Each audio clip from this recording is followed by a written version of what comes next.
Good morning, good afternoon, good evening, wherever you are in the world.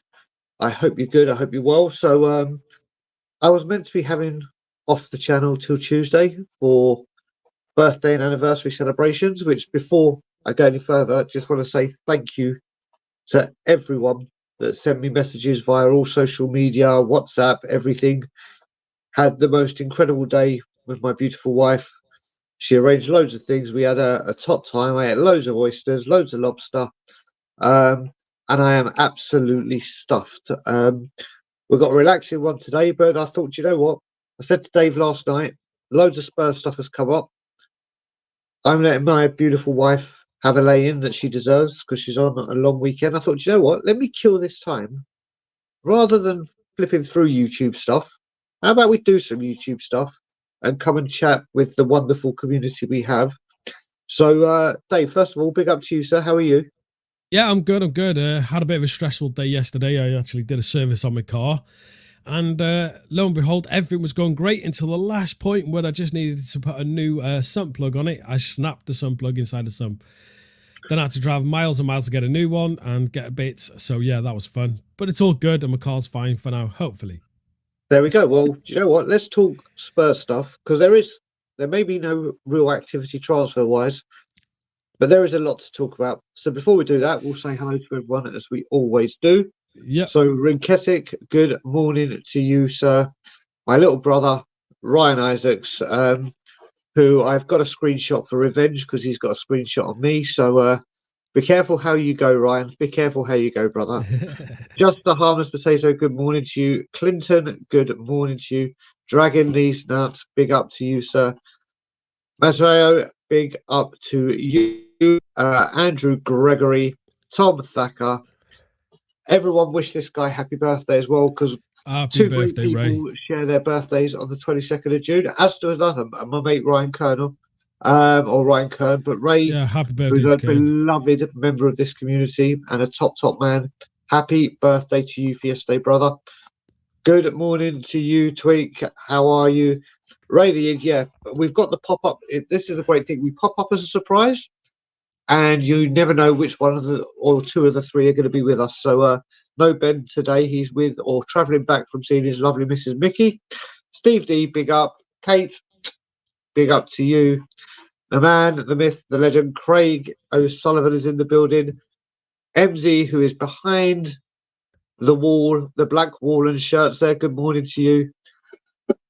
Good morning, Paddy. You're still on my list, mate. James Flower, who is back on the depressing side of the pond, being England. Hope you're good and the family are good. And of course, we have Shem. Still no Lukaku watch, thank God. And I'll tell you what, He had a good game. He scored. He scored a goal mate, last night. So. I only saw De Bruyne's because I was out with the missus. We went to the Scotland Yard for a bit. But yeah, Lukaku 100%. Hell no. Right. Oh, and one of the longest standing supporters of this channel, all the way in Australia. Big up to Mr. Celery Agent. I hope you're good and well, buddy. I didn't even see Nige there. Big up to you, my friend. I hope you're good. So we've got a And few things to go. one more. You missed one more, Oh Colin. God, Big O Colin. Big O Colin. Colin, the great man himself. I'm so sorry, Colin. That was not too many in. Too many in. Too many in. People could say, Brian, you were being anti-Welsh, and I would say, well, the person I'm next to. But no, good morning to you, Colin. I hope you're good and well. So, loads of stuff to go through. We're going to bring up the first slide, aren't we? Or the first couple of slides, because we love a two-parter here at Tottenham on Tour. And good morning, Darren, as well. Just seen you in. Good We're morning, not even going to talk about the rumour, so to speak, but we're going to talk about why we're bringing this up. So, AFC stuff, or I should say filth stuff, put the at Team News and Ticks on Patreon, and the word tick is there. There's your first clue. I have been told by two unconnected people at Arsenal, two connected people that Arsenal are looking at Eberechi Eze. I know loads of people at the club like him. Eze has a very affordable release clause, around 60 million, but a large amount of the clause has to be paid up front. Now, before we bring up the second tweet, I must admit, and Dave, I'll get your reaction first. My first reaction was, if we lose Eze, I'm going to go nuts. If we lose Eze to the filth, I'm coming home. That's like what was going through my head. What was your immediate reaction when you saw this? Immediate reaction is, I always say this, and I've said it loads of times, there's never smoke without fire. But when it comes to tweets like this, I don't even take them with a pinch of salt. I know what they are. I know why they're put up.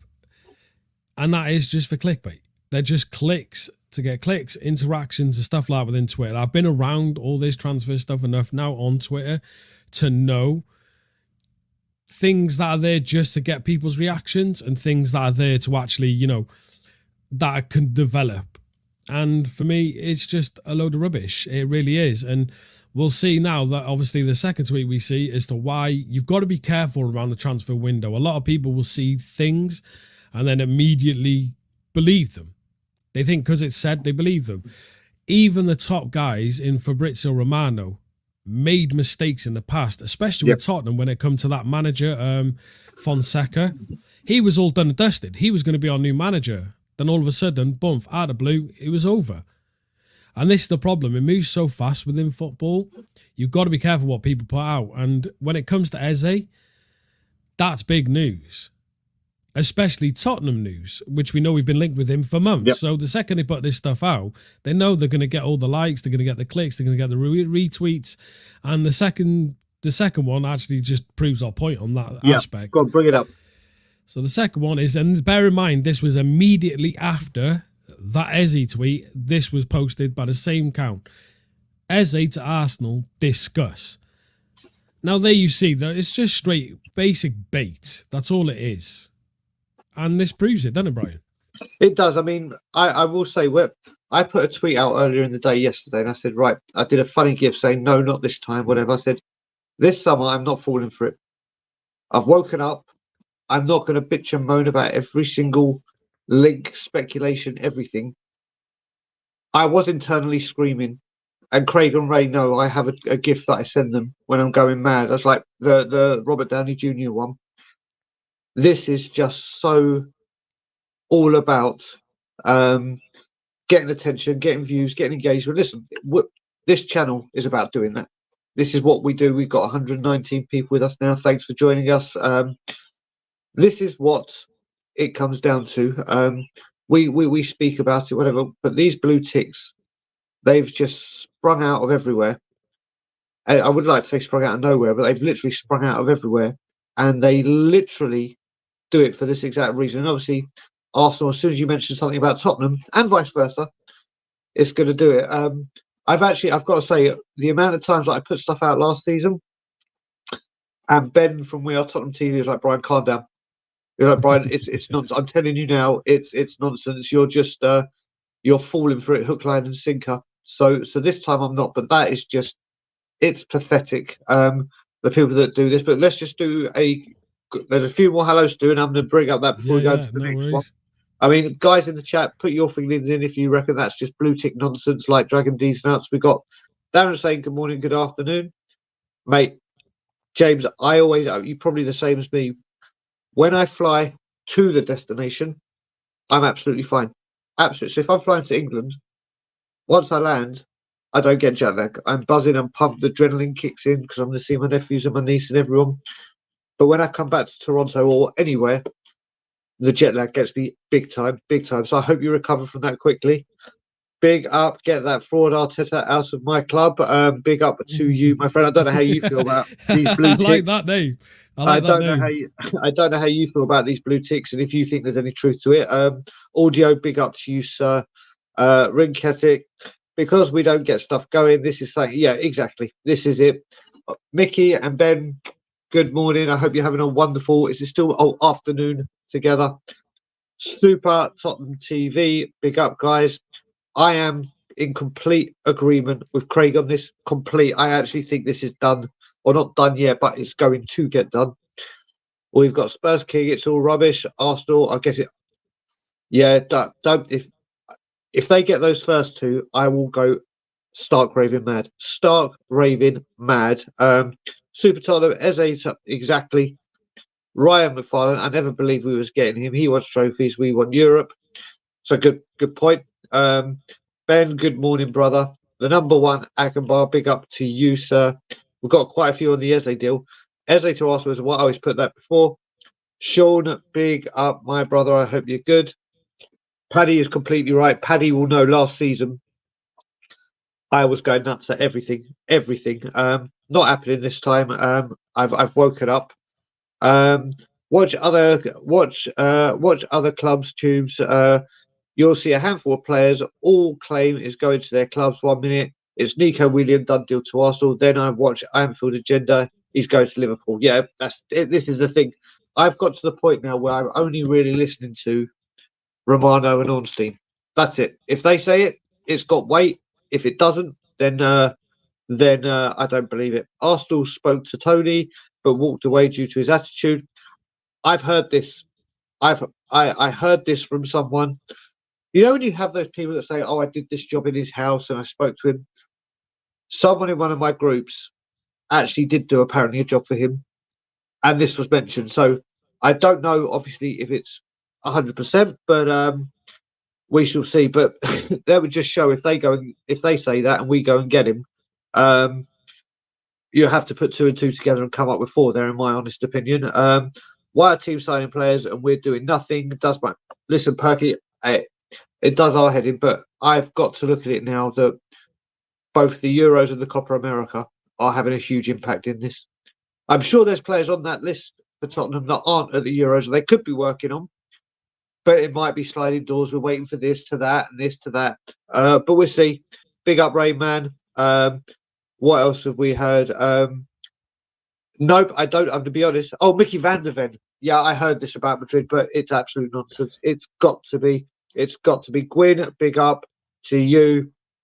My darling Fran is in the building. Chris, good morning to you, sir. We're getting loads of comments, which is love to see. There you go. Ray said Lukaku played a blinder last night. What is that now, Ray? Once every 430 games you might do that. That'd be great for us then, wouldn't it? It'd be great for us. Exactly. Do you know what? Ange last night, I didn't get to see it because obviously it's an ITV. I do have access to it, but I didn't get to see it because I was out. He came across quite well, I'm hearing. He came across quite well, but my issue with it is exactly what Sean's saying here. He was talking about how youth being played and stuff like that. Now, I get what he's saying, right? Okay, yeah, Tottenham had quite a few youth players in, the Adogis, the SARs and stuff like that, right? But that's not using youth players. That's using young players. Adogi and Sar were already playing first team football. When he was saying youth players, he's putting on, what was it? I think it was, did Mikey Moore get like 2 minutes, 5 minutes, something like that, the Donnelly, stuff like that. No, if you want to use youth players, when you have a player injured, you bring a youth player in to play consistently. Not put an Emerson Royale as left back, put an Oliver Skip as left back. You know what I mean? Because them two situations there quickly changed very fast because it weren't done again. So yeah, it's just, you know, if he wants to use youth, use youth. Don't buy players that are young and say you're using youth, especially ones who are already in first team football. Correct. Dave, quick answer with this one. How much do you reckon Jimenez would be? How much is he? Right, let me have a look. Whilst we're doing that, I'll go. Let me know when you got it. Yeah, Paddy's right. All the blue tick people generate money with interactions. They are completely, totally, and utterly right. Yeah, Dortmund. Listen, Dortmund are run completely different to us. I think we all know that Dortmund got a lot of fan power behind them, and they just do things different, don't they? I mean, we all want change. Yeah, quickly on Jimenez. Apparently, transfer market. Obviously, that's the one I got to use. So he's got a value of 40 million euros. There you go, which is the same roughly what apparently we put in for Tony. Craig has had his morning medicine. Skippy for Ballon d'Or. What a world to live in. Yeah. What a world to do. Could you imagine if that happened? Ray saying we need some news ready for the word I don't say, Bruise on Friday. Yeah. I know it's been hard. It's been hard. All I've got is links, stuff like that. And if anyone hasn't checked it out, yeah, please go watch the previous transfers on tour. That'd be fantastic. But yeah, unfortunately, this is what Tottenham are doing. I can only bring links and stuff like that. So yeah. There we go. Okay, there's another one. I mean, Anana apparently wasn't brilliant the first game and got a few bad reviews, but obviously I didn't see much of it. Most important thing for me, people, which I really need to know before we go on to the next subject, is how did my man Super Yan play? He was all right. He was all right. He did really, really well. Dragusin didn't exactly from Dragusin's No, he last didn't have a game. game, did he? He didn't have a good game. I seen a lot of people slating him. I mean, come on. One good game, one bad game. What are you going to say? It's 50-50. You can't just slate him for having one bad game. But yeah, Jan did very well. I think he got injured in the end. I think he'd done his ankle or something like that. I'm not 100%. I didn't watch the full game. But yeah. I have to say there were this is what I love. He had the blinding game in the first game, and it was like, oh my god, how do we play him? We got to play him. Do we play back three? Do we push Romero up front, into? And then he has one bad game, and then it was like, oh my god, it's like, and I'm sure it happens with all teams, but it's just crazy. Yeah. I agree completely with Sean. People will know on this channel. I was speaking with Craig about it yesterday in Craig and Ray. I have one of Morgan Gibbs White's biggest fans. I love him. I would love both of these. We got both of these. I'll be doing cartwheels. You'd have to film that for us all, Brian. A Tottenham on tour special, the Dagul cartwheels. Well, the thing is, I can't do a cartwheel, so I have to learn pretty quickly. Yeah. But let's go to the next topic, Dave. What we got? So the next one is a link that came out. Yeah, got so Tottenham in pole. I don't know how many pole positions we've been in over the years. We're doing better. We're doing better than Verstappen, to be fair. I do love it. Chris sent me something. Chris Davidson sent me something, and it was, I can't remember the player, but it said the team that we're trying to buy the player from. The new buzzword from the media was the selling club weren't in the mood. And I was like, oh, that's what we're doing now. They're not in the mood. They had bad hair day or something. They're not in the, but getting back to this, we're in the pole position to start to land final defender. I'm not going to try and say his first name. The second name is I've just got done. It's Gertruda. Liverpool's reluctance to make a deal happen quickly has opened the door for Spurs because we move with we're like lightning. Who watched Gertruda regularly last season and hoping he opts for them ahead of Paris. So I'm taking it Paris Saint-Germain in there because they're just talking Liverpool. I don't know enough about this guy to go full in. But I do know people that absolutely wax lyrical about this player, like really wanting him. We got 187 in the chat. If people are aware of Gertruda, I know he's a defender and he can play left back as well. So we are looking at someone like that. There are many, many people wanting this guy. I mean, Dave, do you know much about him? Didn't even know he existed until you told me to put this in this morning, mate. Unfortunately, I haven't got a clue about this player. Again, the source, again, is one of them. Random news source. We get a lot of these, especially around the transfer window, where they just come out with random stories linking players to teams and everything. He possibly might be on our list. But bear in mind, our lists are so extensive.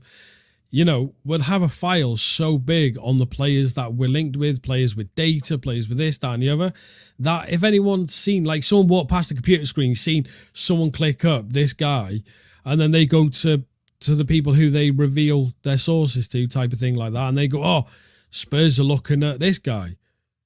It doesn't mean anything. It's just a long list of players that everyone's bloody linked with, you know? I'm sure we've got so many players linked with, it's ridiculous. So yeah, again, things like this, I say there's never smoke without fire, but don't even take this with a pinch of salt. You know, these... Go on, Dave, sorry. No, that was it. That was it, basically, yeah. Yeah, I mean, like I said, there's a lot of people that I have seen talk about him. Yeah, this is the thing. You'll get so many people saying, yeah, I've been watching him since he was a youngster, and oh yeah, he does this, he does that. Colin is saying he's a solid big unit, but would play second. Yeah, but that's the thing. That's the thing. That back four is sorted when all fit. no one's breaking into it. So it is. That's the problem. That is the problem. Rakitic, I wouldn't be surprised. I wouldn't be surprised if it happened again. Oh, I Um, loved him. Surely the list should have been reduced to a short list, but exactly, Fran, exactly like him. Colin's just put in a very good comparison. But let's see in the next Romania game if Dragusin has learnt from his mistakes. That's exactly it, isn't it? He's had a Yeah. bad game. Let's see how he recovers from it. That's not a bad comparison. That's not a bad comparison. Then we got Dan. Sorry, I just skipped a couple there. Dan saying good defender, strong, pacey, physical, seen him play in the Champions League for Feyenoord. Correct. Every time the player has a man of the match, Spurs will be sniffing around. Apparently, exactly. You're right there. You're Yeah, completely. that's it. See, I fell in that trap when I first, you know what I mean, with Twitter and my account got kind of big and everything. I fell in that trap of any rumor or anything. You're retweeting it, you're liking it, you're screaming about it, you're like, yes, this play's coming, and it never happened. Yeah. And that's the problem with it. There's still people out there who take every single post as gospel. And yeah, until the player's literally standing there with a shirt, who knows? Because even when Tottenham signed, I think it was Emerson Royale, was it? I think it was. And he was in a hotel room announcing that he's been signed. Yeah. Our club didn't even announce it then. You know what I mean? And it's just like, yeah, until the player's holding up a shirt, everything else is just noise. Correct. Ray, this guy will be a topic. I can't remember if it's next or the one after next, but you'll soon see. It will be discussed. Riquetti, listen, this is the thing. I understand this as well. You look at it, and the one I use with this is Liverpool, and I use Liverpool with their attack. When they had Salah, Mane, and who are they playing up front? Salah, Mane. Who was the three that were deadly? Salah, Mane, and Firmino. They still brought in Jota. They still brought in Luis Diaz. They kept building on that team, and they all kept joining, knowing that you're not a first team starter. I completely do get this, but I would love it to be like Liverpool. We do it like that, but we just know with the owners, we just won't do it that way. We just won't do it. Exactly. Every player mentioned has switched, and now it's Nico Williams. Nico Williams is going to go on and on and on. I don't even know what that means, but very interesting. Well said. Whatever. Please like and subscribe to the channel if that's what you think. You've come in to spend time with us. What a weird comment. Moving on. Roadman wish be players are better. Correct. Bang on the money here. Rinketic has gone. These are the teams that also do it. Archie Gray is the one I want. Archie Gray, I really want this kid. I really want it. Well, apparently, just to go on Archie Gray, I did see a report today that Dortmund actually inquired about Archie Gray from Leeds, and Leeds wanted to higher a price tag, so Dortmund actually walked away. I seen that today. There you go. We got Morning Brian Katruda is quality going forward and defending will improve us. There we go. Right, so let's go on to the next story. What's the next story we got after Katruda? Yep. So this one is about a defender, and that is. Oh yes. I can't say his name. Ricardo Calafiore is among the Spurs defenders that we've looked at, but with a gradual rise in price tag, currently around £35 million, and the position is not being a priority, a move would appear unlikely. And this is Ali Gold. This is Ali Gold. I mean, Dave, what's your... Well, I covered this on transfers on tour when I seen it, and I made a little bit of a thing about it. And this is the problem when you hang about too long. Now, we're seeing teams who are coming in doing business, right? Now, fair play to them. Tottenham are doing things differently, and we're not there with them. We're not sitting in the room with the Levy, with Ange, with Lange, all of them, right? We don't see what process they're actually looking and how they want to do things, right?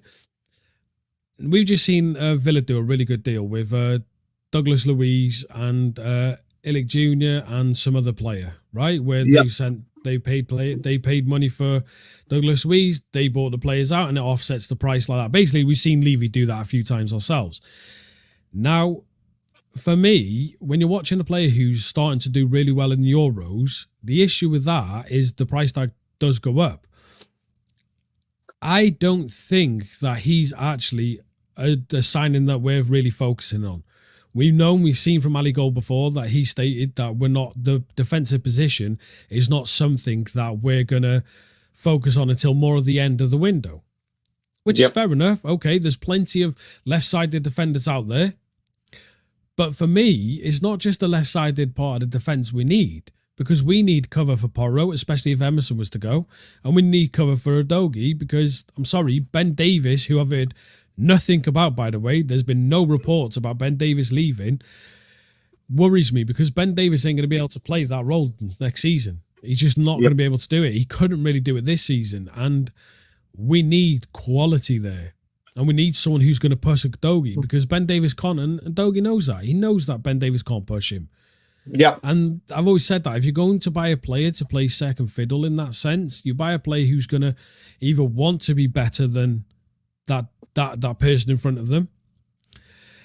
And that's it at the moment. But what I said on my transfer show was that I think a lot of the players we're looking at are currently at the Euros, which means it's really you can't do business. Like if we wanted Eze, what can we do at the moment? Because he's in Germany, he's focusing on England.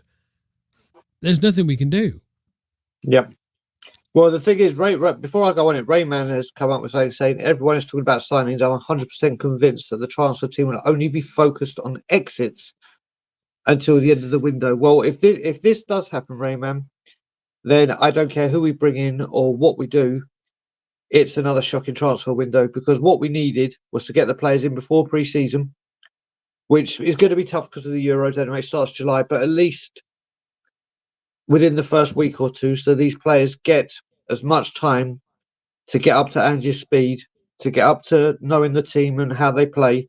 So I really hope this isn't the case. When it comes to Calafiori, again, he's another player that I'm hearing massive things about. I think if people were to say from what I'm seeing, Gertruda or Calafiori, they're going for Calafiori.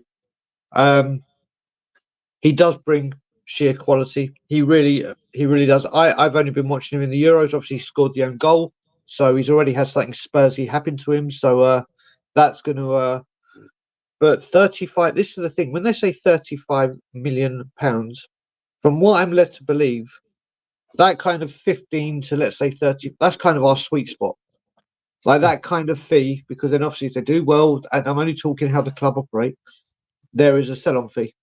And he's young. So for me, he ticks all the goddamn boxes, all of them, and would bring in quality. And people got to remember, we all remember, next season we have European football back. Yeah. In the Europa League. So it's not this one game a week.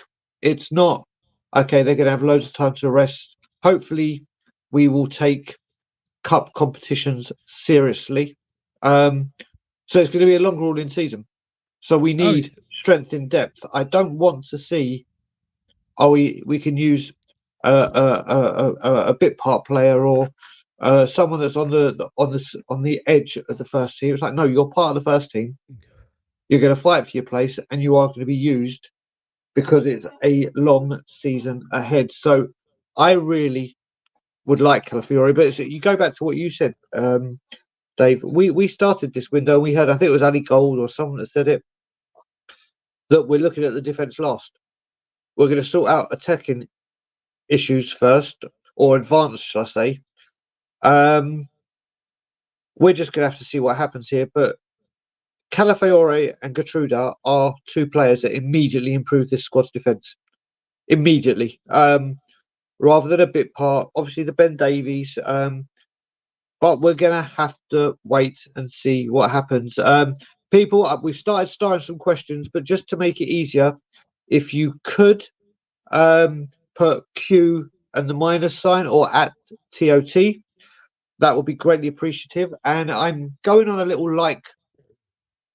thing at the moment because we're the channel we're doing at the moment. Obviously, we keep bringing loads of content. We're doing as much as we can. We brought the consistency back, and your input is a huge part and the main reason that we're able to do this. But we want to get bigger. We want to get stronger.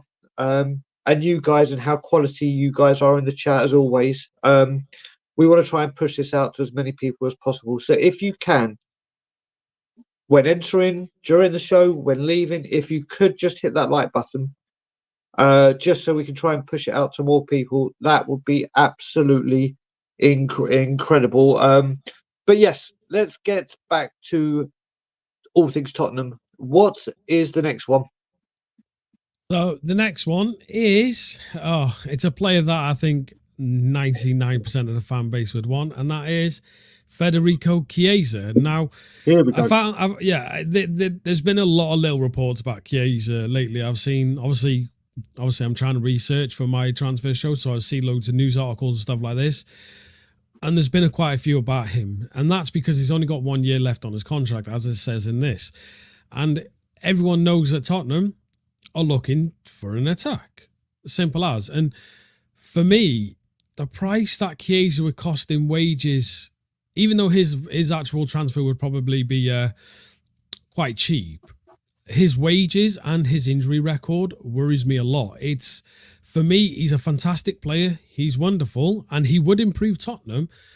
But I have a fear it'd be another Lo Celso, where, he'll come in and he'll be fantastic, but then he'll get an injury and he'll be out so long that technically we don't have a Chiesa in that midfield.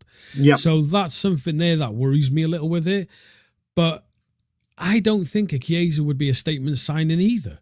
I don't think that he's older now. He's been around. You know what I mean? It's kind of that type of transfer that would be like another Lo Celso. So it's kind of the case of just keep Lo Celso. I know Chiesa's better, but you know he's going to play pretty much probably about the same amount of game time as him.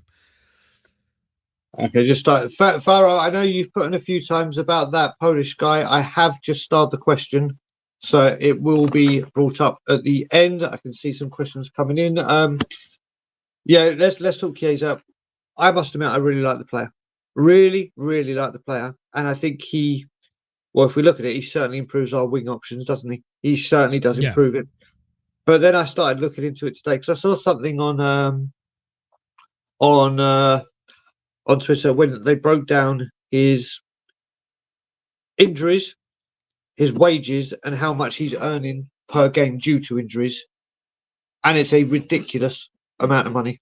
It's a ridiculous amount of money, and we've all gone mad about Lo Celso and how he's not fit. And Maddison, when he picks up an injury, it's normally, as much as I like him as a player, I don't want him. I don't want him because if someone said his injuries will clear up, which you can obviously never say, then you're talking a player. But I don't want us paying. He's going to be on over 200 grand a week immediately. And do you want to be doing that when you can't guarantee how fit he's going to be for us? He's an exceptional player. When he's on form, he's unstoppable. He's unplayable, as they say. But that's a great one from co-critters that you've just started. That's a good discussion. So for me, as much as I like Chiesa, I just don't want him. I don't want him. And even look at Ray's comments. Ray is in the Euros. It hasn't impressed me with his injuries, but too much to get 25, 30. Yeah, if it was that price, then maybe it's worth a pump. But it's his wages that could. You know what? If we look at it, we've all gone really, really happy that the club have acted well, and we've saved £1 million a week so far with Kane, Dyers, but with all of them, and obviously Tanguy off the wage bill. Do we want to go and blow a massive amount or a portion of that on another player that won't play and probably get tied down to 3-4 years? That's the problem that I have with it. But yeah, I think he can be a good player. But his injuries really, really concern me. Next one, Dave. Go on, Dave. Sorry. No, I was going to say, I was just going to talk about his injuries because I just found out basically his seasons, how long he was out for per season and how many injuries he had within that season. So to start it off, in 1819, he was out for 15 days and he had one injury and he missed 6 games, right? In 1920, 23 days, 2 injuries, 3 games. In 20 to 21, 21 days, 2 injuries, 7 games missed. And this is where it gets fun. In 21-22, he missed 314 days. He had 5 injuries and missed 57 games. Jesus. In 22-23, he missed 75 days. He had 7 injuries and he missed 16 games. And in this season, 23-24, he's missed 45 days. He's had 5 injuries and he missed 11 games. You're talking 200k wages, the transfer value. That's a Lo Celso. That is basically Lo Celso. That's a Lo Celso, which is, you can't be looking at players like that. If you want players to improve your team, you need players to actually be fit consistently. You look at last season when we lost the Dogie, we lost Van de Ven, we lost Maddison, we lost Richarlison. We were dead in the water because of that. We're playing players out of position just to try and fit, and it just doesn't work. So we've got to get players who, I know when people are going to go, well, yeah, but injuries, no one knows who's going to get injured. No, random injuries occur within football. That's fine. When a player consistently has a lot of injuries throughout a season, that's when you got to look at it and say to yourself, maybe not. On to the next one. Exactly. And talking about onto the next one, what is the next one we have? It is our lovely Pierre-Emile Hojbjerg. Here we go, Ray. Here we go. So let's do it. Just in from Last Word on Spurs via the Tuta Mercato are either really shit up or really, really bad. Hell. Yeah. So just in, AC Milan are preparing a bid to send Tottenham Hotspur for Pierre. Well, it's funny how they're apparently debating and haggling over Emerson. So good luck with this one. New manager Paulo Fonseca has asked for a physical player with a strong defensive awareness, and the Danish star fits the profile. Milan consider Hojbjerg an economical option for the summer, and he has a low price tag compared to others for around 20 million euros. The Rossoneri management are confident of completing the deal. You may be, but then you got to deal with someone, and are expected to launch an offer soon. Now, first of all, before I let you go on, David, Pierre-Emile Hojbjerg schooled England. His first 2 years at Tottenham, I was a huge fan of his. He does not fit Ange Ball. He does not, let's not say Ange Ball. Ange, in my opinion, Ange Postecoglou's style of play. But there is a player there. If he goes to the right team, he can be a star. There will be no shortage of takers from him. The Euros are doing him no harm at all. But with AC Milan, now obviously I know Pierre-Emile Hojbjerg offers a lot more to a midfield than an Emerson can offer to a defence, in my opinion. But if, again, it's all speculation with Milan are trying, but they couldn't come to the money. Do you really think they're going to go in and try to launch a bid for Hojbjerg? Possibly, yeah, possibly. What we're seeing with Hojbjerg, right? And I know the fan base have slated him a lot, okay? Hojbjerg wasn't a bad player, but what we're seeing is exactly what Conte said. Players getting too comfortable. Yeah. Now, I want to point out a player who left us and actually started doing really well, and that was Eric Dyer. He was terrible for us. He was dreadful. Yep. Yet, when you look at it, when he moved to a different club, he started off a bit shaky, then he settled down. But with Tottenham, when players get too comfortable, they're allowed to play bad. Pierre-Emile Hojbjerg has played terrible last season, yet he was still getting game time. When he shouldn't have seen any game time on the pitch, he weren't good enough. And that's not saying he's a trash player or he's bad. He's just got too comfortable within the club. And because there's no one there to basically push them for the places or no one there who's going to bench him, he got to play games still. And that's a big issue for us. And we've seen that with Eric Dyer for years. No one was there to push him because we had no defenders. So he got to sit there and literally be bad while still getting game time. And I feel like this Euros is doing him a great justice. And if AC Milan think they're going to get Hojbjerg for 20 million, they're completely wrong, because at the moment his price tag has gone up. Levy will put that price tag up because there's going to be a fair few clubs, not just AC Milan, wanting to come in and look at him. Just like Crystal Palace Elise. We started off hearing one team was in for Elise. Afterwards, he's now just gone to Bayern Munich. You know, and that's the thing. When clubs come in and you have a bidding war, because, you know, that's what teams do, you're going to have this issue. So Hojbjerg 1 is going to be a very drawn-out transfer, put it that way. It's not going to happen quickly. I'm going to tell you that now.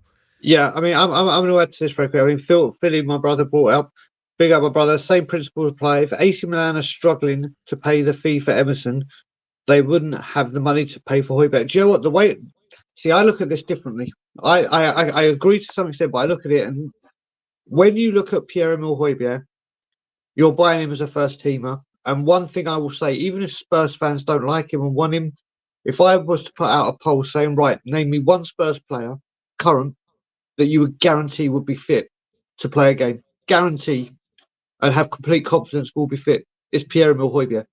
The man doesn't get injured. The man is, I used to call him the Terminator, because I think he's metal inside. I don't think he's bone. So for his value, he guarantees you first team football. He guarantees you reliability. He guarantees you a lot of things. And I think when you look at it, that position in Italy is a very, very important, or in any team now. We've seen how, listen, from what I remember, the defensive midfielder, even though he plays more attacking for Denmark, until your Roy Keanes, your Makalelis, and your Vieiras, it didn't become like a designated position, especially Makaleli. It got called the Makaleli position. It wasn't, you played midfield and you covered, whereas now this is like a specialist position. And for me, Pierre-Emile Hojbjerg, like I said, you look at it, he had his first season for us, did really, really well. He's gone to a Euros or a World, I can't remember what it was. I think it was a Euros. Came back early, got married, came back. This man just is dedicated, devoted, and is actually a really, really, really reliable player, whether you like him or not. And I think Italian football he'd excel in. He'd absolutely excel. It's like literally it's like, okay, this is my dream place for this position. So I think the thing that worries me right now is, as we have to, and I suppose the club have the right to do this, or obviously they don't have the right, they of course they do, is if a player is having a good Euros, their price goes up. It's not just Tottenham, it's every team. But right now, as we know, Ange's trying to do I hate using this word, rebuild. And we've got ourselves into a place where we have to clear so many people to get people in. So we'll have to see. Big up to Amir, who is in the building. Who's currently in Wales. He is currently in Wales. He is, yes. He's enjoying himself in God's country. You got the hat trick. No, God's country is right here, mate. God's country is right here in Toronto.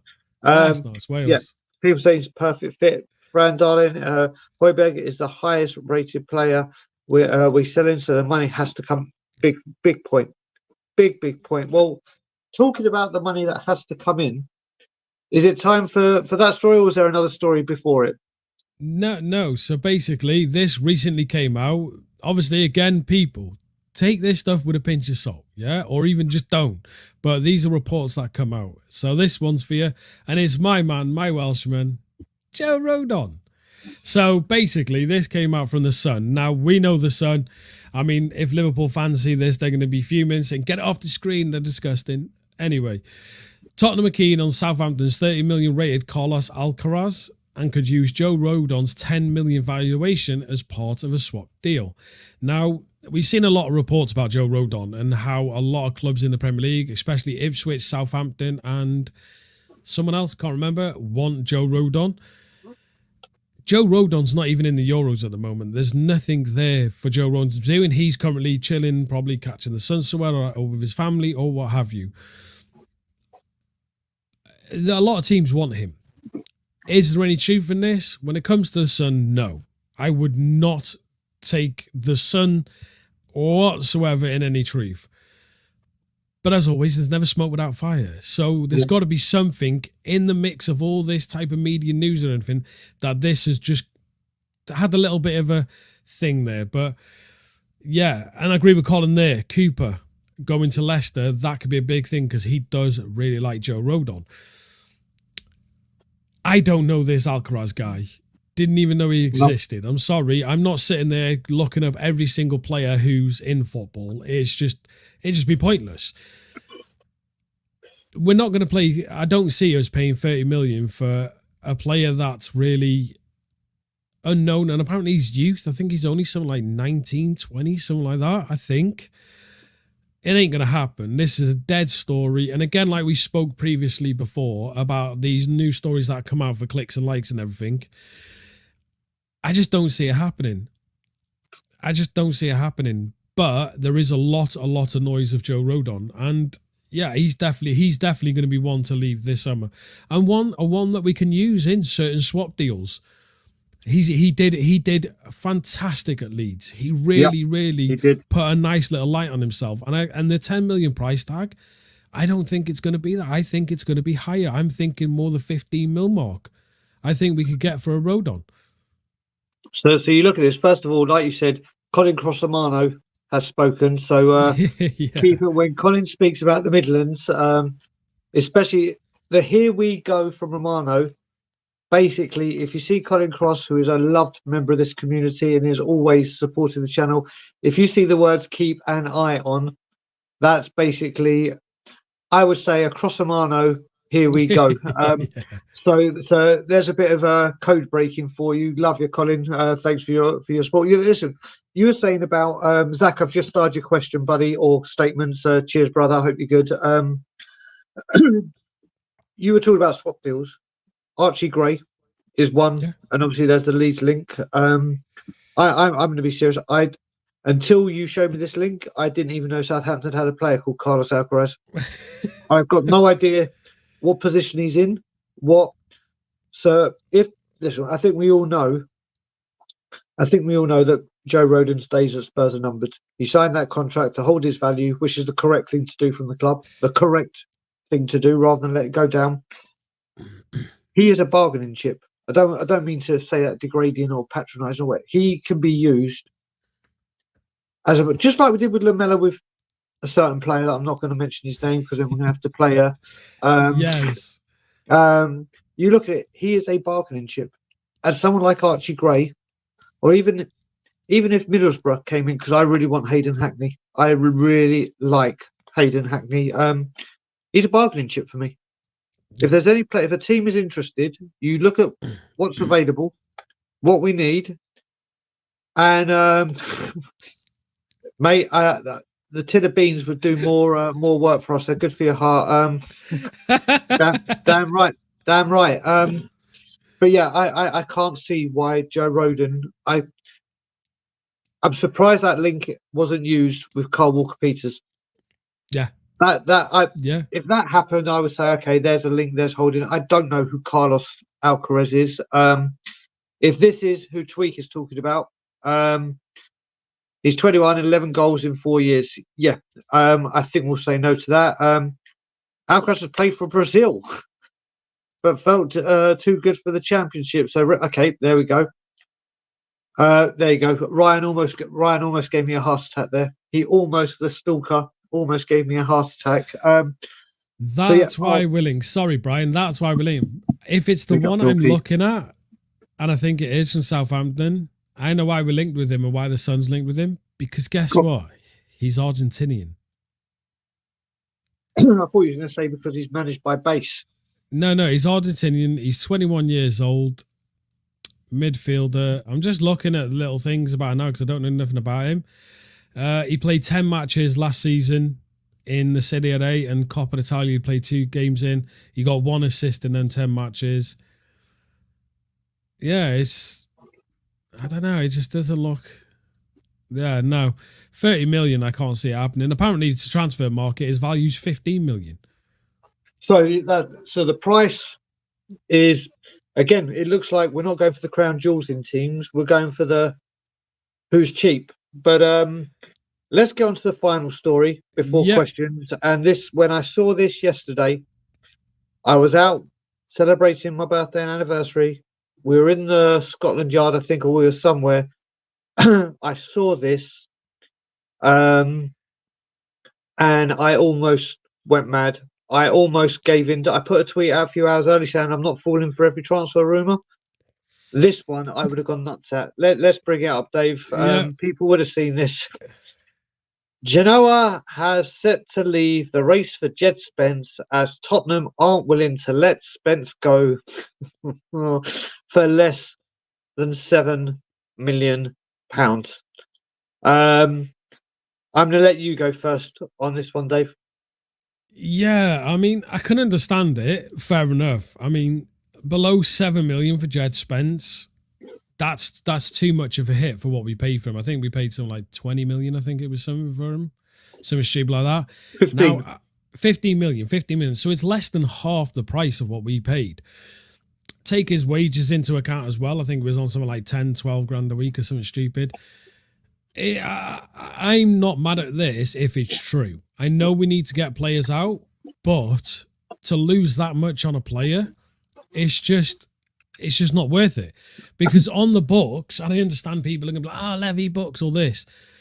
PSR gets affected with this, right? If you take a player and you lose that amount on him, it becomes an effect. And you think of how much we lost on Ndombele. Then you take account of other players we've lost money on. Levy ain't going to sell him for less. Yeah, exactly. It is. Yeah. Now, I can see Spence going for at least 10, right? 10 million pounds, not euros. That works out about what, 13 million euros, something like that. I'm not mad about this report if it's true. I get it. We need to get rid of him. I get we need to open up spaces. But we can't just give players away for free. That's not how business works. And trust me, Tottenham Hotspur wouldn't be a club if that was the case. We wouldn't last. So, yeah, for me, if it's true, it's the right decision. Hold out for more money. If not, then send him out on loan again or something like that, because you can't take that much of a hit. I'm sorry. I know you're not going to agree with me, Brian, but that's my feelings on the matter. You've got to think of it as a business point of view. So I am completely the opposite. And the reason I'm going to go into it, why? First of all, this guy was bought as a club signing. It's obviously known this was a Levy buy, a Levy mistake, a Levy error, whatever you want to call it. No manager has liked him. No manager has really wanted him, whether it be his on-the-field presence and what he brings, or his attitude off the pitch and in training. Sometimes you got to put, when it comes, I understand the taking the loss, but from what I was told and from who I was told it is as reliable as they come, £6 to £8 million was agreed. But the only thing that was putting it off at the time was the size of the sell-on fee. So Spurs technically would have been able to get money should he have been sold on elsewhere, whatever. This guy, he's been here now, what, 3 seasons? 3? Yeah. Or is it, no, 2. That was the second full season. He came with Conte, obviously, and last season. I don't think he's actually been on a football pitch for Tottenham Hotspur in total for 90 minutes. I'm talking about all his sub appearances, everything. Yeah, no. This is a complete fuck up of a deal. And then, like you said, we may take you got to supplement the hit we're going to lose on the fee with the wages we're going to save. Do they balance it out with the length of his contract? This guy has no career. Look, we're all happy what we did with Tanguy, getting rid of him in his final year. We all knew it was going to happen in the final year. No one was going to let it pay out 2 years of his contract, 3 years of his contract, and it cleared it off the books. This guy is not going to play for Spurs under Raj Postecoglou, no matter what. No matter what. Even though we say we need someone to back up Porro, he ain't going to play. Take my word on it. He is not going to get minutes for Tottenham Hotspur. We send him out on loan. That's still another place in the squad. I know it gets taken off the Premier League squad, but when you're looking at the whole squad numbers, It's too much. And good morning, my Toronto brother. I hope you're good and well, my friend. The weather has been a bit rainy here the last few days, so hopefully it will start picking up soon. But good morning to you, Chris. Look, here we go. Look, then we got that. Colin Cross off the field, and I will say, Colin Cross said, "Ryan, unfortunately, we can't, buddy. I know you're driving the bus and you probably want some company. Actually, who knows how long we'll be going for? We've got a few questions to answer. We'll see what we can do, Ryan. We'll see what we can do for you, brother. Go on, Dave. Yeah, so I just checked Djed Spence's wages at the moment, and for his entire contract, which was 5-year contract, he would earn 2,444,000. Not 2 million, sorry. 20 something million. I just bloody worked out. Sorry, hold on. Times equals that. Sorry, just checking this. Times 5 equals 12,222,000. Roughly about that, yeah. So say about 12 million over his contract. Then you take the sign on, you say the actual value we paid for him, which was, you said 15 million. So his entire contract and value on the club's books, right? Bear in mind what I said before, the club's books would be round about 30 odd million. If we take a hit of that for less than 7 million, that affects our PSR quite a lot. Not overall, but in that sense of that bracket of transfer, it affects it quite massively. Now, you offset that with taking the amount of wages left, which he's got, 3 years left, so you take off them wages. Then, you know what I mean? It kind of like, you got to work it out. In theory, we have to get, obviously, around about 8 to 10 million for him to offset that balance. So that's what I just wanted to bring up there. If I'm completely wrong, put this question to you, Dave. Let me just put this question to you about this then. So, yeah, are you? And this is just general. People in the chat, feel free to respond as well. Somewhere along the lines, we have to take a hit. We're not going to get for some of these players what we pay for. Djed Spence hasn't held his value. He's gone to Genoa and done okay. He was in France last season, done okay. Didn't put up any trees or anything. Compared to other players we need to get off the books, the hit we might take from other players is far more substantial than others. So, honestly, because you put it this way, we send him out on loan. You know that clubs that he are going to might not even be able to afford his whatever wages on weekly. I just don't know. For me, obviously, I will never claim to be the numbers guy, or I can work all this out and the accountancy making sense to me. I'm not a numbers guy. I never have been. I never will be. I just don't see him being there. And apparently, from multiple people, his attitude in training is shambolic. Yeah. So again, it's like, do you want to take the money? Colin just said Warnock. I think, do you know what? Colin said something else. I think this is the one that holds weight. We were talking about before about I would be shocked, and I do mean majorly shocked, if Steve Cooper doesn't come calling for him. Steve Cooper got the best out of him at Forest. I don't see a world where Leicester don't come in for him. Yeah, but there you go. What we're talking about with the Rodon thing, Spence could be used as part of a deal. Yeah, with a player that Forest have that we've been linked with a lot. And you mean Leicester? Oh no, with Forest, yeah. But you got to look. He's gone to Leicester. Leicester, sorry, Annie. So yeah, Leicester. Steve Cooper's at Leicester, and Leicester. I think the only one we're really looking at, or I think holds any interest from what things have been said, is obviously Dewsbury Hall, who I like a lot. Don't think he's ready to come in and set the first team alight, but I think he's a very good player. But I think I would be very surprised if we don't see Leicester come sniffing around for Djed Spence. And maybe they will pay 8 million, 10 million, whatever. We'll have to see. But I'll tell you what, let's start getting through these questions. Yes. I'll start up. Dave, you keep an eye if any more come in. Yeah. I've got the starred ones. So the first one is from Faro27. Now, what is your opinion on us being linked to the Polish Fenerbahce midfielder? I'm not going to try and say his name, Sebastian. And I have to say, Szymanski. It's Szymanski. I have to say, when that came through, I read that name 15 times to make sure it wasn't one of those empty cabinets or whatever. Then I googled it. I did Danny Roasted just to make sure I didn't say something. I That's couldn't send it. exactly what I'm doing right now. I've never I, heard of him, so I've got him on Google right now. By the way, everyone. so yeah, I again, I don't know. One of my best friends is a massive, massive Fenerbahce fan. He could probably tell me more. You look at it as well. All I will say with this is, I honestly see, if we were interested, and this is my opinion, in any Fenerbahce player, Jose Mourinho is to say, make it as tough as hell. Make it as tough as hell, like blood out of a stone, for Tottenham Hotspur to get this player or a player, because of obviously the history. I do not know far anything, and I do mean anything, about this guy. I mean, Dave, what have you brought up? Yeah, so basically, he's a left-footed attacking midfielder. He can play a bit more like central.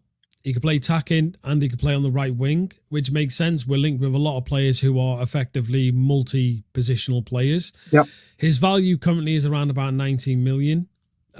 His stats, not exact. I mean, in Super League, he did 37 games. He had 10 goals and 12 assists It's not in bad. 290 minutes. Overall, 2,890 minutes he played.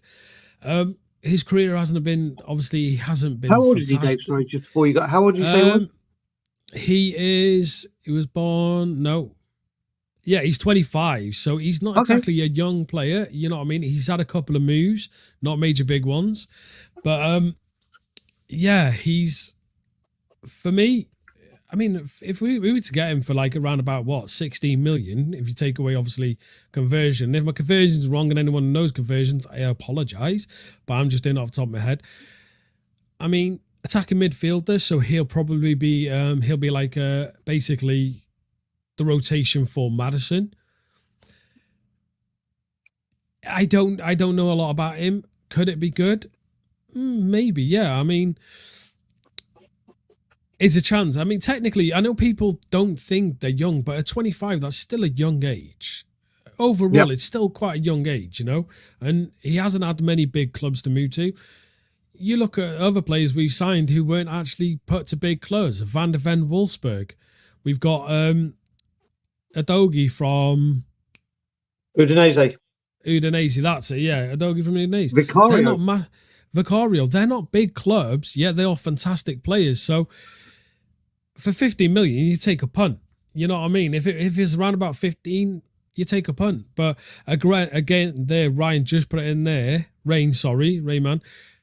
Homegrown is a big issue at the moment. Yep. But with the fact that we got rid of Hoy and Dombele, we got rid of him, there's that spot there. But then again, we've also got, who I believe is an attacking midfielder, I don't know if anyone agree with me, Lucas Bergvall. Yep. Now, when you bring in this player, you're going to have 3 attacking midfielders. Yep. Lucas Bergvall, I think, can play on the left wing. I think he can play on the right. He's a multi-purpose player. Do we add another one there when we need a defensive midfielder, a more defensive-minded midfielder? Who knows? But we'll have to see. So, and Dombele wasn't on the list. Fair enough. I would say for me, the age sounds good.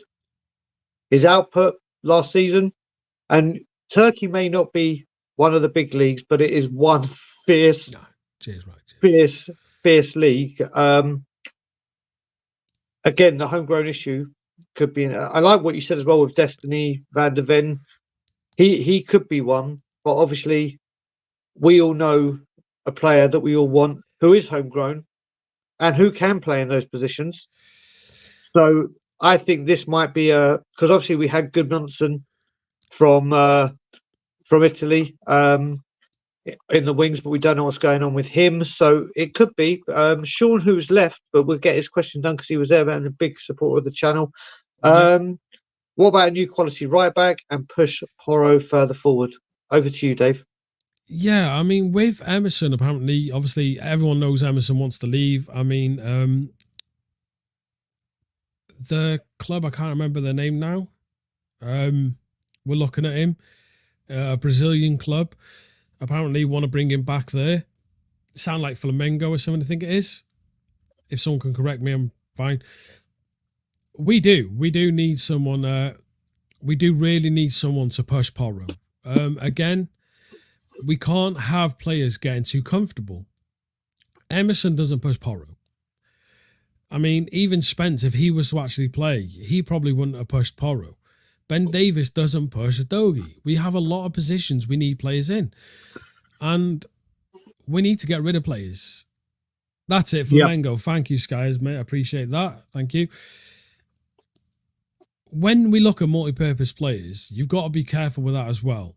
Because you can get set in a way of like where multi-purpose players are weak in a major position. So you get an attacking midfielder. Now, this guy we're talking about, he could play on the right. You put him on the right, and he might not be as effective as one. Then you're sat with a player on the bench who is not going to get game time over someone on the right. So then you stop buying for that position because you've got one player who can possibly work in that position. So you get a left-sided centre-back, right, who is fantastic, amazing at being a left-sided centre-back. You put him as a left inverted wing-back, and he's absolutely rubbish. You haven't bought for that position. You're expecting this player who can possibly play in that position to work there, and they might not. You need to buy players for their positions. Regardless of multi-purpose or not, okay, Eze's a multi-purpose player who could play on the wing. Fantastic, great. Go buy a winger as well, though. And make sure you've got that player there. So, yeah, without a doubt, we need a new quality right back. We need a new quality left back. Without a doubt, without a shadow of a doubt, yes. There you go. So first of all, I'm going to say, Farah, I don't think you're a wind-up merchant, man. I'm just very, very... By name I don't know. I always read it 15 times, and that name was a tongue twister for me, mate. But yeah, all good. And Jason Groves is in the building, one of my fellow Brits in Canada. Hope you're good, Jason, and the kids. Porro, last season, I only wanted to see him as a right winger. I thought he was a disaster in defence. To me, he's the most improved player in the team. I used to say I didn't want to see Porro apart from a right wing. Now I go into games and I'm like, I don't care what the team is as long as Porro is in it. What position he's playing. Yes, we do need it. But if you look at it, there's so much more we need done. There's so much more we need done. I'm sure if Emerson does go and Spence does go, then we have to bring one in anyway. We have to bring one in anyway. And it's whether it will be competition for him or the added option to push him forward. Because if we look at it last season, Kulu and Johnson had very, very indifferent seasons. Some games they were great. Some games they were shambolic, all too unpredictable. And you just look at the Liverpool game at the start of the season, the one before I came back to Toronto, where Kulusevski was terrible. Sorry, Ryan. Sorry, I just got. I cut you off there. Sorry. No, mate. It was about Kulusevski and Johnson. Well, no, I don't think Johnson was there for it. Yes, he was.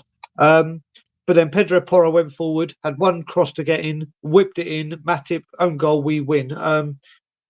He has got undeniable quality. But I think moving him forward, you also look at the ball he gave to Son at the beginning of the season away to Burnley for his hat-trick. You look at the one for Richarlison against Newcastle. Is he playing those kind of balls if he's further up the pitch? His passing range is so good, he can just cut defences and cut midfields out. So as much as I would, all I care about, Sean, is that Porro is in the starting 11. That's, if he's playing advanced, amazing. I know we're going to get to the byline and get quality crosses in. If he's in the right back, yeah, there's still the thing is as well with his defending, when people question it, yes, it is the weakest part of his game. But like with Destiny, Ange is asking him to be that far forward. So when there's space behind, it's not them and it's their fault. It's Ange has told them to be that far advanced. They can't be in two places at once. Faro, next question. Seeing as Elise is off to Germany now, does that kill the Eze deal, David? No, I don't think it does. I know a lot of people are worried with obviously Eze going and with Elise going and how much it affects the Eze deal. No transfer affects another transfer in that sense. If the money's on the table, clubs are going to take it because for me, Crystal Palace are in a really precarious season, right? With Glasner, they started really balling at the end of that season. They were doing fantastic. They need to back him. Now, Palace ain't exactly flush with money. You sell two players, roughly around about here, probably work out just over 120 million. You've got so much money to play with for your new manager that they could really do good business that'll excel them next season. That could possibly push them for a European position, especially with other teams that are in a really precarious position, like United's and, you know, I mean, the West Ham's and everything, where West Ham are starting to sign players and doing all that. They don't want to be pushed further down the pack. So for me, no, it doesn't affect the Eze deal if the money's there. If we're willing to throw 50 million down on the table and pay the other 18 over installments, you're going to get the player. Simple as. The only issue with Tottenham is we don't throw money down on the table, especially not 50 million. Yep. That's the only thing there. I'm Craig and I have been this way the whole time where I've been. I think this deal does get done. I do think it gets done, but if I look at this, remember we were talking, Dave, I think it was you and me doing the show where we said if Elise goes to Chelsea, which obviously is now Bayern, do they offer Eze a new contract on higher money with a guarantee to go next season? But then we saw that happening with Elise a couple of days ago. And obviously this is, do I think Crystal Palace may say what apparently they were saying to Eze and what we thought? I think there's every chance. I think it's going to come down to Eze's desire to leave the club and join, hopefully, Tottenham, and another club doesn't come in. Or is he the kind of guy that says, Crystal Palace, you've done so much for me. You've let go of one star out of loyalty because I'm a good guy, whatever. As long as you keep the release fee at the same price, I'll give you another year. Gentleman's agreement, which we all know well about. Or we know about them, we just don't honour them. I think this deal gets done. I think it does get done. The main thing is until he says contract and I'll sign a new one, if Tottenham do put the money down, Crystal Palace can't do a damn thing. They cannot do a damn thing. If there wasn't put it this way, if there wasn't a release fee, I'll be shitting bricks right now. Right. Sorry to make you shit bricks. Right. So I read up something. No, I'm going to. I'm going to. Sorry. Right. So I read up about the release clauses. Now, everyone presumes the release clauses are like what they do in Italy. Yeah, where if a player's got a release clause of 60 million, hypothetically, the team goes in, pays that 60 million, they get the player. Unfortunately, in England, it does not work like that. We think it does, and a lot of times when these transfers happen, it kind of works like that. But from one of the reports I seen stated, unfortunately, Crystal Palace said 60 million just to talk to Eze. That's the release clause. There's negotiations on top of that. I know, I'm sorry, but yeah, exactly from what I said before. When it comes to release clauses, if we were to go in with the 50 million they wanted, there's still a negotiations on top with obviously, you know, how that 50 million's paid. Is it straight up on that day they just put the money in the bank? If the 18 million, how long's that paid for? A 50 million release clause, 60, 50, 10 million, whatever, doesn't necessarily mean you pay that money and you get the player. There's still a lot of negotiations. Now, if a bidding war comes in and say we offer 50 million up front, Chelsea offer 50 million up front, we offer that 18-month contract over 2 years, Chelsea offer the same, then the player has to pick between the teams. The release clauses aren't the way people think they work out is. So, yeah, unfortunately, Brian, even if we put the money on the table, it doesn't mean we're going to get him, unfortunately. Thanks for just ruining my sorry. week. I'm sorry. Thanks, that's what I do. This is what I do. I look up things. It's what I do. I just want to say big up to Jens. Love you, brother. I hope you're good. Hope you're well. Honestly, if you're ever in a dark place and you feel down and you want to put a smile on your face, just go onto RVTV and wait till Jens laughs. Once he laughs, you can't help but have a smile on your face. He's got the best laugh on YouTube. Top man. Right, next question. It's from Philly. It's the same thing. Spurs should have moved for Eze before Bayern got Elise. I don't see Palace wanting to let both their stars leave in the same. Yeah, we've covered this, Phil, and you know what the thing is? The thing that's got me with this deal, David, I don't know if you feel the same, and I don't know if people in the chat feel the same, is we've apparently been looking over him for a year, or actually even longer. We were looking at him at QPR before he went to Palace. He's always been on Spurs' radar, always. But obviously, over the last year, the speculation or the links have grown and grown and grown. Obviously, there was that moment where we gave his family a box, and then he was hugging all the Spurs players and chatting with them after the game.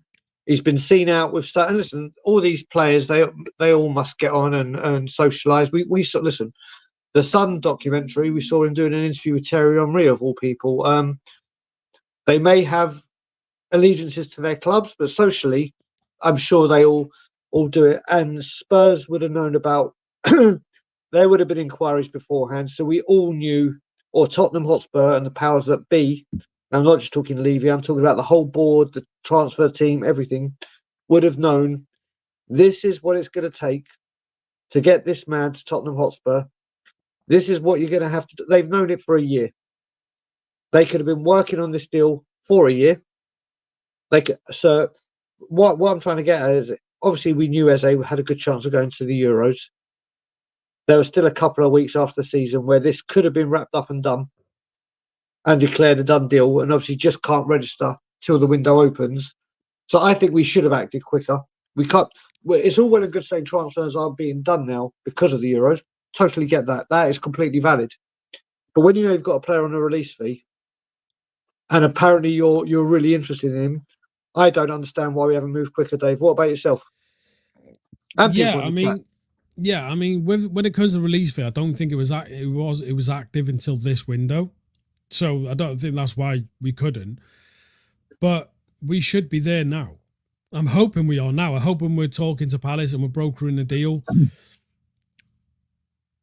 And when the Euros ends, or if England were to get knocked out, which is highly likely, by the way, I don't care. They're getting knocked out because Southgate is rubbish. Ha ha ha. Yep. Sorry, a little thing there. Sorry. But yeah, if he was to leave the Euros early, I think that type of situation would quicken up. It'd hotten up a lot more. Yeah. While he's at the Euros, no matter what we do, we can't even do anything anyway because we need to give him a medical at Hotspur Way. That's how the transfers work. So I think we are talking to Palace. I think we've inquired. I think we've laid down the groundwork and all that. What I'm hoping is while Lange was at Villa, we never knew about players signing at Villa. Whether that was Lange thing, I don't know, because Aston Villa just signed another player now that no one had a clue about. So yeah, Lewis Bobbins, I think kid's name is or something, from Everton. So yeah, that just sprung up from Fabrizio Romano just now. Say that again, what Romano's just said? Apparently Villa just signed Lewis Bobbins, I think it is, from Everton. Listen, I mean, we know. Morning Brews, by the way, to everyone, we're going to be talking about something on Morning Brews about a lot of clubs doing these little loopholes that they found, to do these transfers, and a lot of clubs who are currently under the issues of PSR are doing this loophole. So yeah, check out Morning Brews with me in bed in the morning because we're going to have a nice little conversation about that. I will say with this very quickly before we go on to the next question. There is all this, and listen, it's complete underhand. It's complete. You can see that the teams that are struggling with PSR all of a sudden are buying players you haven't even heard of for over the top fees. And now there's talk about Newcastle doing one with Everton. Calvin, what's their striker? Calvert-Lewin going to Newcastle. All I will say, yes, it is very, very underhand. It is very, very underhand. But you know what, people? This is why people hire finance teams and have all these people so they can, and the legal teams, to find the loopholes to break things. If you're in court and you're going up against criminal charges, your lawyer or your legal team will try and find loopholes to exploit it. And do you know what? It's as corrupt as anything. I completely agree with it. It's ridiculous. Until the Premier League puts their foot down on this stuff, it's going to happen. But don't get it twisted. If it was Daniel Levy doing this, people would say there's the brilliant businessman and what he does. But because it's not happening with Tottenham, it's wrong. And don't get me wrong, it is wrong. But we have done many, many underhand things, and it's oh my god, he's a brilliant businessman. Oh my god, look at it, he's found some way to. It's wrong. It shouldn't be getting done. But this is why these teams have these kind of teams to find the loopholes. And like I said, I won't go into it too much because you're doing a show on it with Ben tomorrow. Kudos, big up, brother. What's stopping clubs from negotiating deals at tournaments? It's not like they're playing all the time. They're probably having a jolly up so kudos. What I will say with this, and with this, I am completely, totally, and utterly on the player's side. When you go to an international tournament, and I'll give you the prime example, Teddy Sheringham, when he was going to leave us up, these players go to these tournaments and are fully locked in. Like a boxer, when he goes into fight, they go into fight mode, and it's like they don't stay with their wives, their partners, their kids. They just go completely into competition mode. So I am with it. So I agree with this. I can understand the agents and clubs, but not the players. What about you, Dave? Yeah, even agents a lot of the time won't even entertain doing any sort of business while their players are at certain competitions, just because obviously the agent has to speak to their players. They have to relay everything that's going on.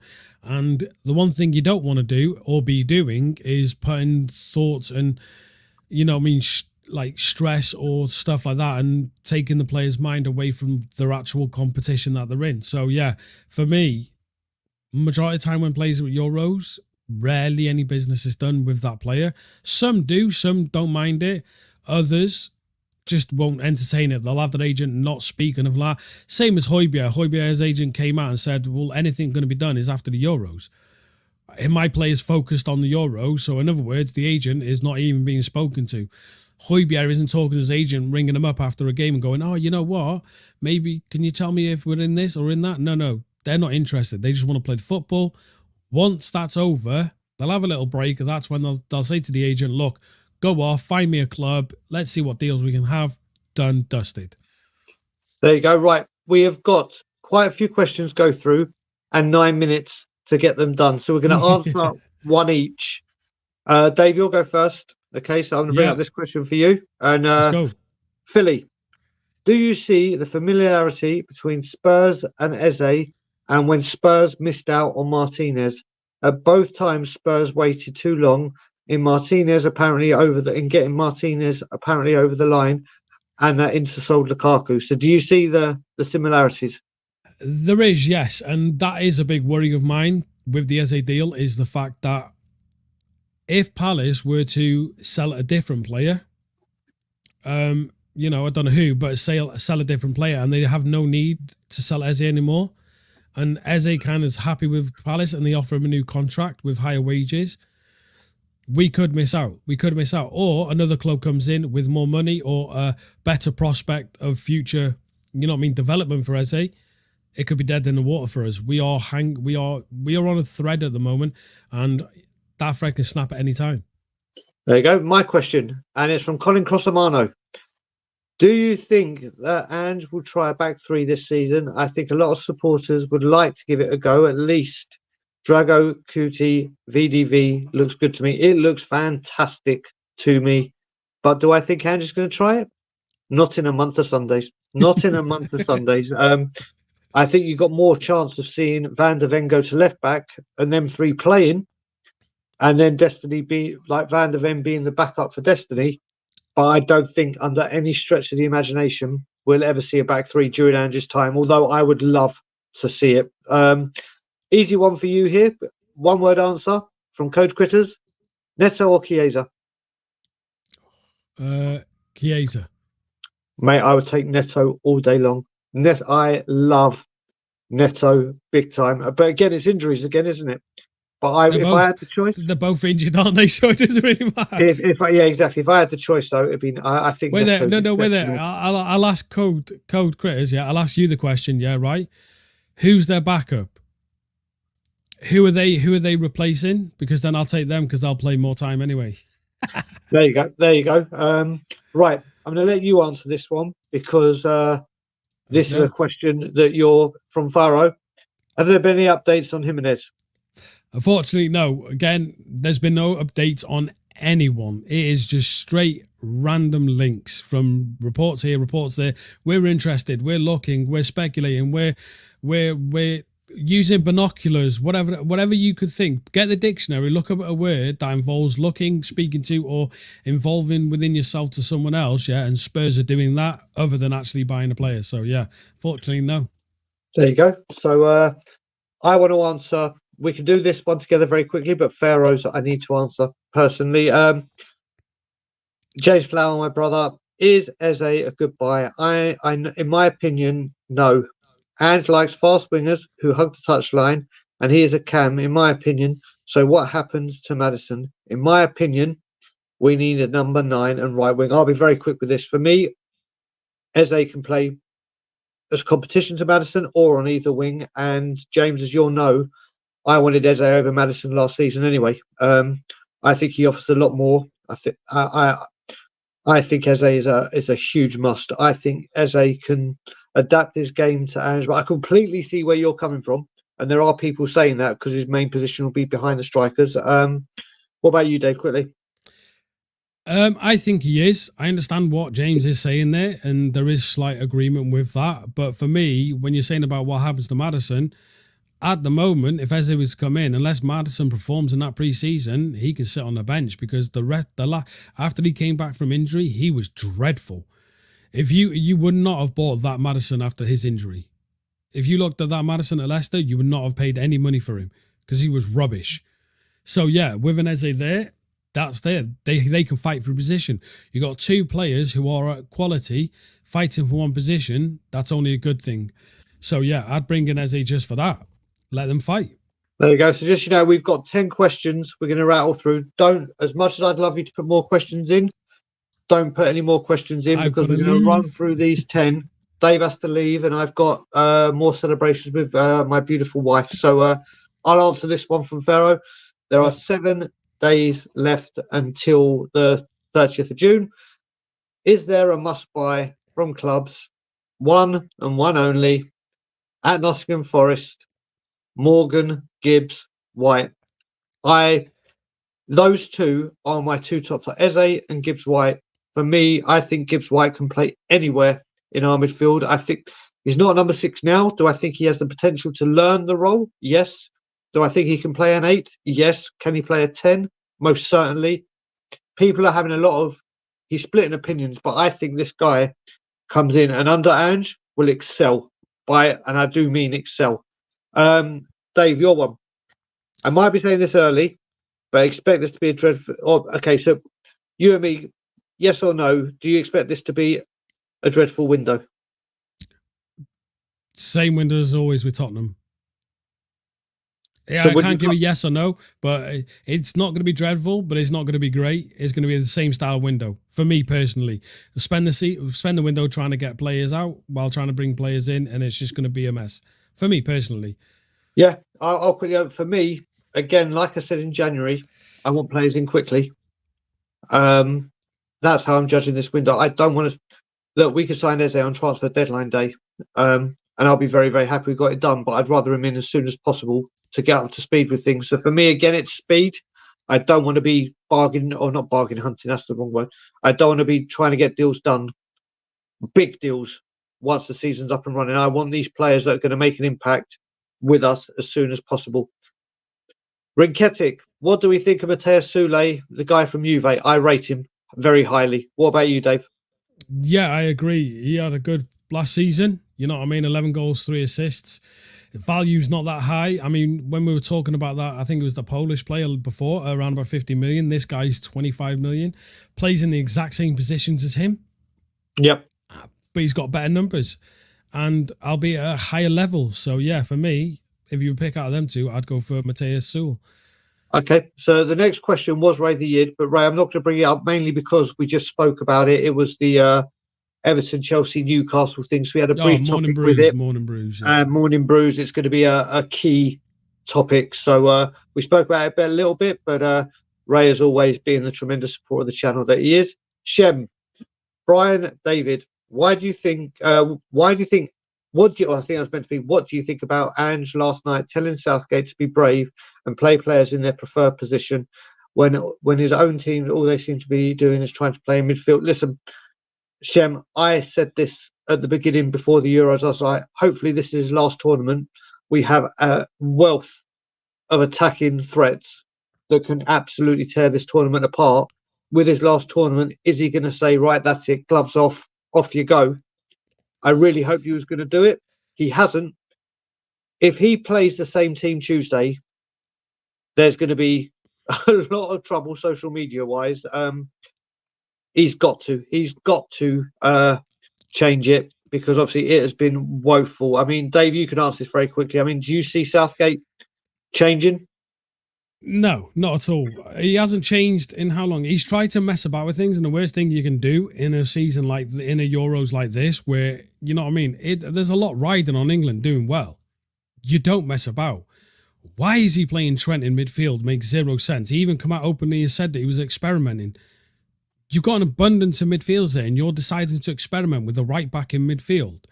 Yep. What's going on in your mind? You're leaving Cole Palmer, who was literally one of the best players in the Premier League last season, on the bench. You're sitting there putting Foden out of position when you've got Anthony Gordon, who could play in that position. Yep. The guy just doesn't have a clue. And unfortunately, England ain't going to do well in this Euros. There's already a divide. There's pundits out there asking for Harry Kane not to play.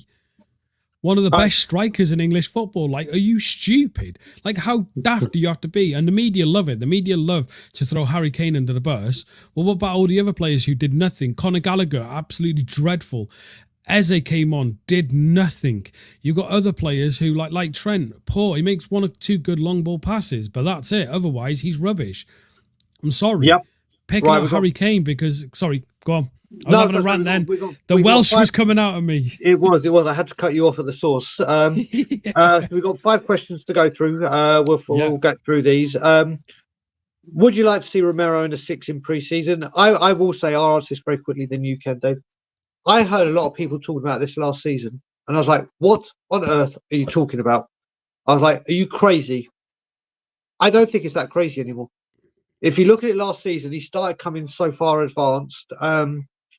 Could he play there permanently? I don't know. But his game, the way his game evolved last season, I can see what people were talking about. And it is an option with Radu now being able to obviously go into that right centre back.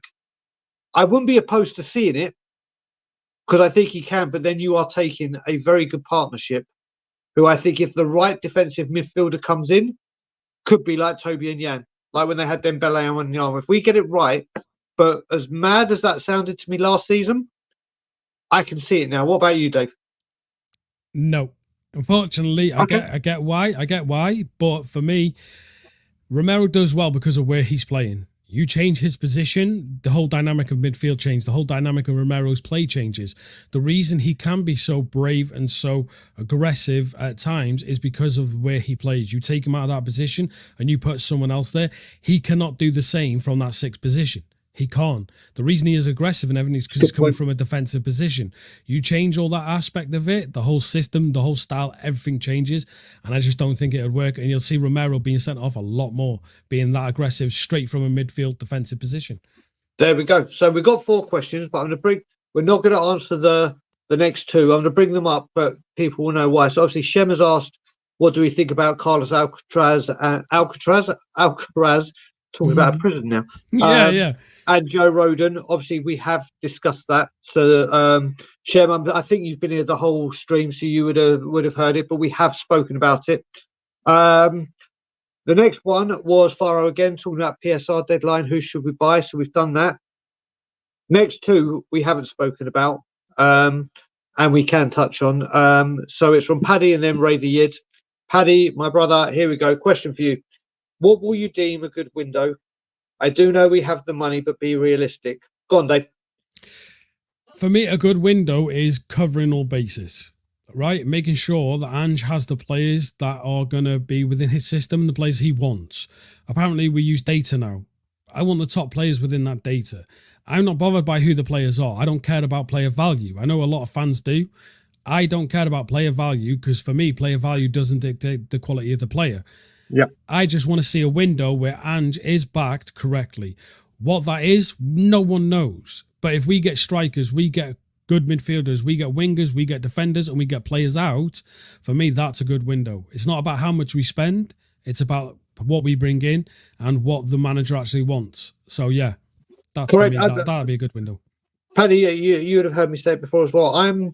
This season, I'm not even looking at the amount of money we spend on transfer fees. What I am looking at is the wages we're paying. And that's how I'm really looking at this window. Because like we said at the beginning of the show, we've cleared $1 million a week already, with more to come if Pierre goes, if Spence got whatever. There's money coming off. I would like an Eze or Morgan Gibbs White, if not both, a striker and a left centre back. We have the money. The great thing is we are in a financially strong position compared to everyone else. I don't want that to mean we go and spend £400 million for the sake of spending £400 million. It needs to be right. Ange needs to be listened to. And if Ange can get what he wants, then we see where we go. So if we find player X for 25 million and he can play left centre back and I have a night, fine. If that's what, so that's where I'm going for it. We've got to be realistic. As much as I'd love the dream team and the Galacticos to happen, it's not happening. We've got to realise who we are, where we are, and who's running the show.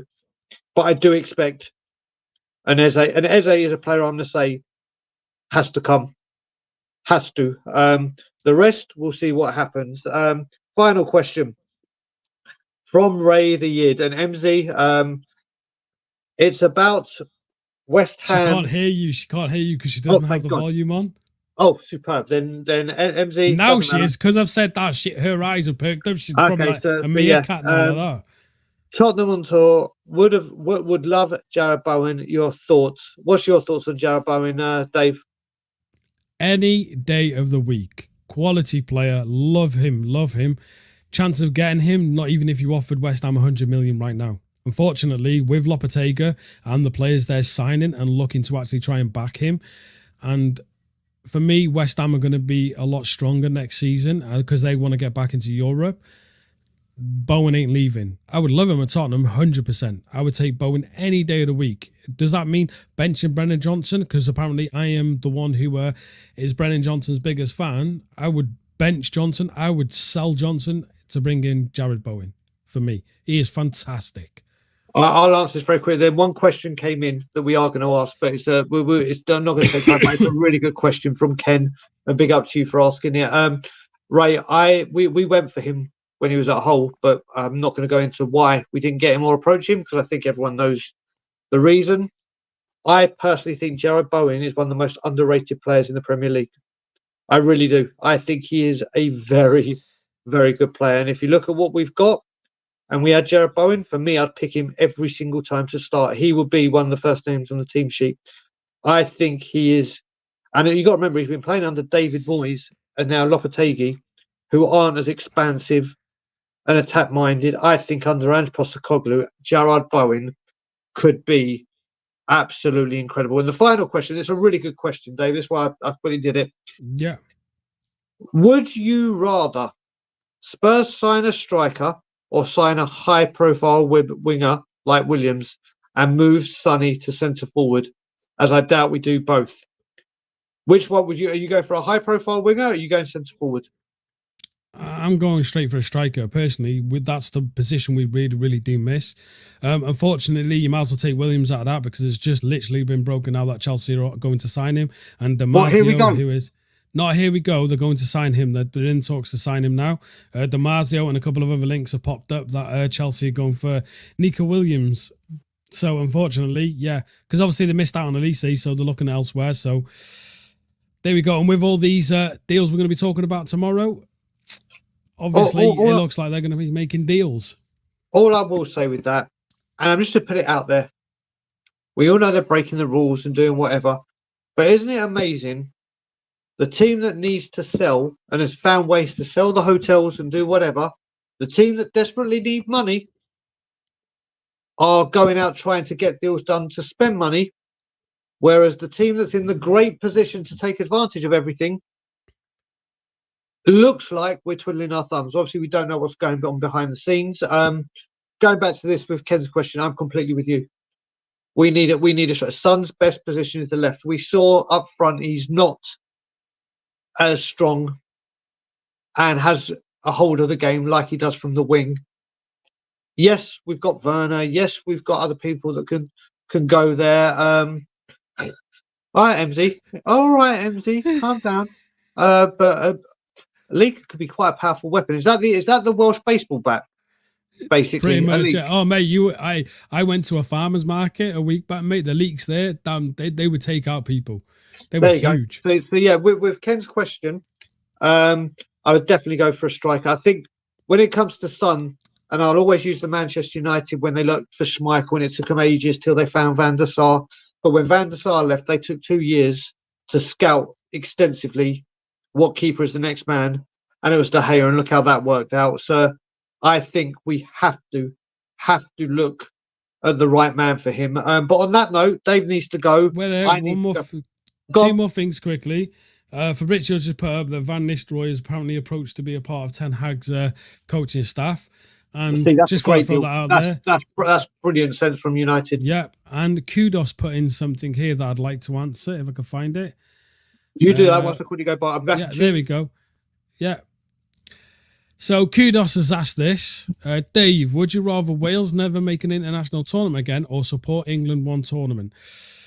Right. So, unfortunately, I would rather Wales never see a tournament or even become a football team ever again than support England in one tournament. I'm sorry.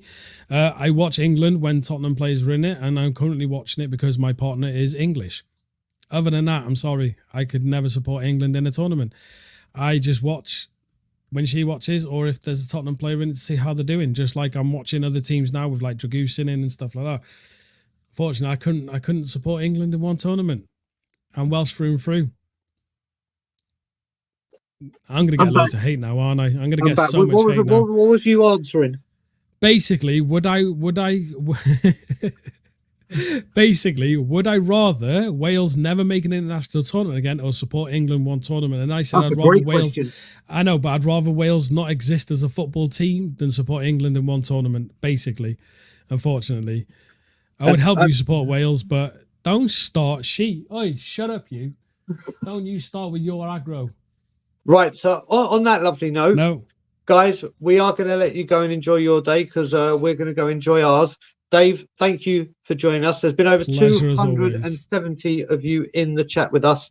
Please, if you can, like I said, we're trying to push this out to more people. If you can, because the community as a whole is fantastic, and that's the most important thing for us, how good this community is. Like when you look at other chats, and it can be toxic, and not just Spurs, everywhere, in any chat, on any kind of topic on YouTube, but Tottenham on Tour, with all the stuff we do in mental health and everything, we are so proud of the community that you guys have built by joining us and supporting us. If you can just push a like, so more people will get to see it. That will be absolutely incredible. Dave, always a pleasure, brother. And obviously you're back. First of all, as well, your transfer show on Friday, exceptional. All the work you've put in and the graphics and everything you've done is incredible. So brilliant. But what's coming up tomorrow?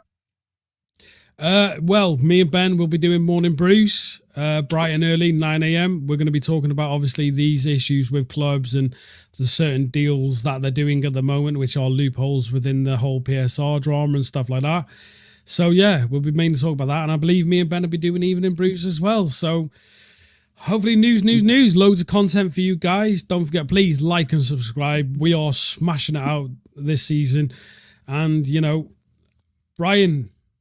You know what I mean? He's had a lot of drama, but he's here, he's smashing it. So show the love, and we'll keep doing this, won't we? We'll keep smashing it. We will keep doing it. I will say that the boys will also be doing Evening Brews on Wednesday, because I forgot I'm going to a musical with Alana. So I will be back on Tuesday and Wednesday morning for Anglo Management, and we best of one in case that's going to be Cause for concern kind of stream because I will be going nuts as with Ben. But yeah, the guys will be back with morning brews, and evening brews tomorrow. Everyone have an incredible Sunday, whatever you're doing. Like, comment, share, subscribe, and as always, Levy out.